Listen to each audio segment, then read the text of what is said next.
The killer arrogantly demonstrated his murderous ways in front of everyone. In the crowd, a young man was already broken inside and filled with rage because his mother had been murdered by that monster. There was no trace of shame on the bastard's face, only a disgusting smile. Seeing all this, the young man's anger exploded. He immediately charged towards him. In his heart, he had already decided that today he would finish him off himself. Several police officers tried to restrain him, but none could resist him. He was just a step away when suddenly someone shocked him with a stun gun and he fell helplessly. The killer approached him with a mocking smile, saying, "Now you're a murderer too." In the crowd, John saw it all. On his face was the same pain the young man felt, the loss of a loved one, something only those who have experienced it understand. In Korea, there is no death penalty. Even the most heinous criminals often escape punishment through loopholes in the legal system. The victims' families are devastated, but the law cannot do anything. Therefore, John spent 20 years building a revenge base, a place where criminals who have escaped justice will be punished. He named his team Revenge Taxi. Its members were Lisa, a hacking expert, Mark and Jim the mechanics, and John the mastermind. They only needed one more thing: a great driver. That day,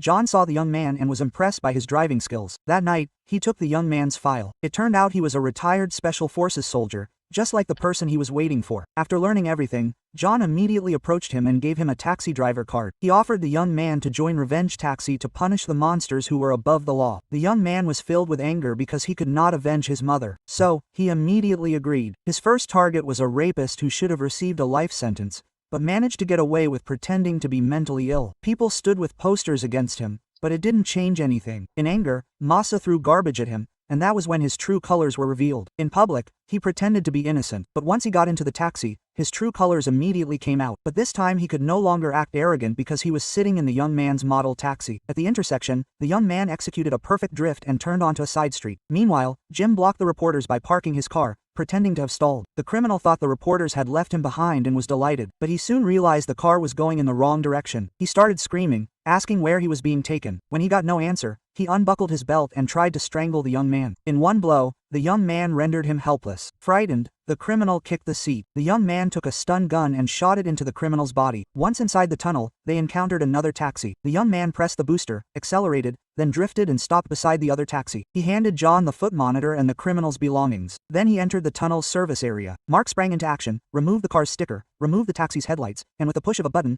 the taxi's identity was disguised. The interior lights came on and the license plate was rotated. Within seconds, the taxi's model transformed into a private car. They passed the reporters as if nothing had happened, and just like that, the monster disappeared from public view forever.